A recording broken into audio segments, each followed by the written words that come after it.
I love having to pay my mortgage for 25 years, said no one ever. In this video, we'll look at the three homeowners who paid off their mortgages early, and they will share some of the advice that helped them do it. There's really no right or wrong way to pay off a mortgage early, but there's many ways to make it happen. My name is John Carr, and I work with my partner, Rosalin Smith-Carr.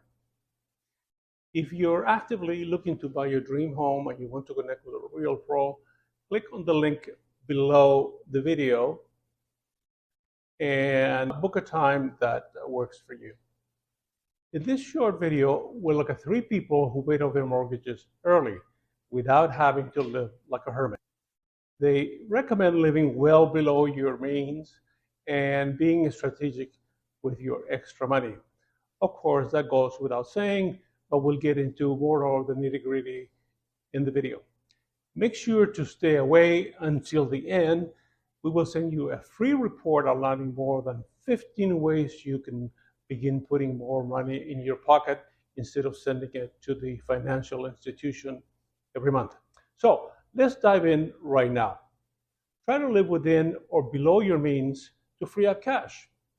Marisa Shane and her husband paid off their mortgage during the pandemic in 2020.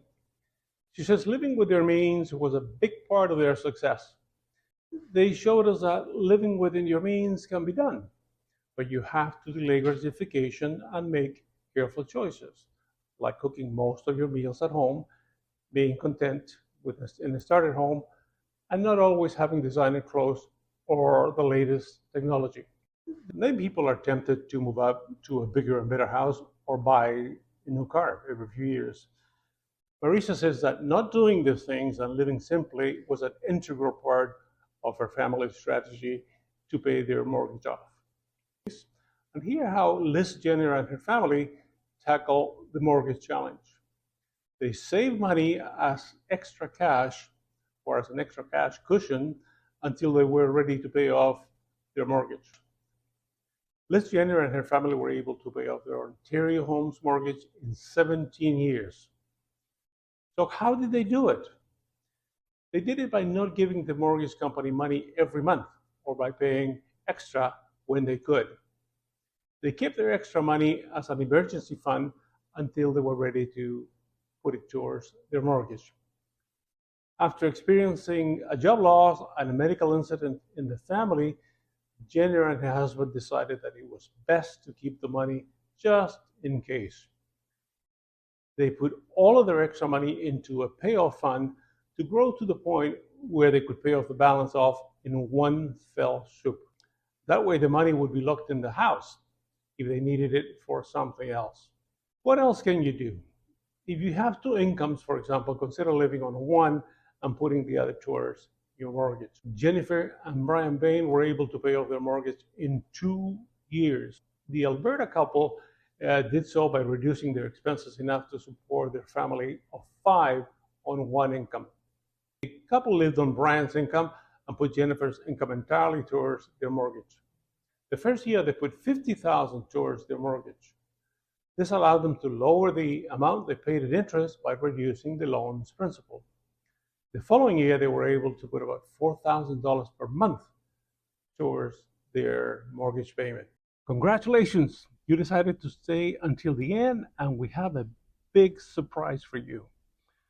We're putting together a mortgage report to show you, in many cases, step by step, what you can do to live mortgage-free as soon as possible. Let's dive in.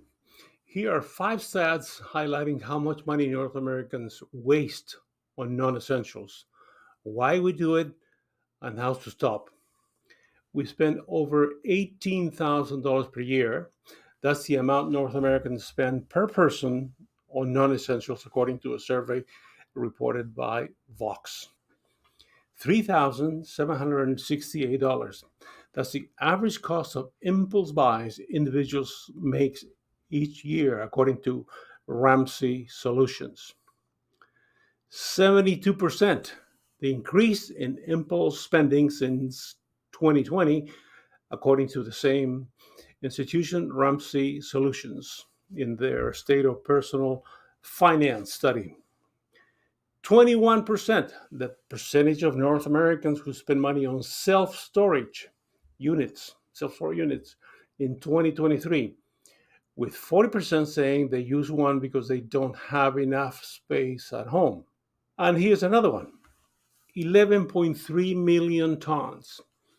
The amount of clothing thrown away each year equal to 85% of all textiles, or 81.5 pounds of clothing per person, according to earth.org. Whether you're paying extra for a storage space to store furniture, clothing, or household goods, simply tossing clothing that still has life left because you're overwhelmed by clutter. There are ways to stop the cycle and wasteful spending.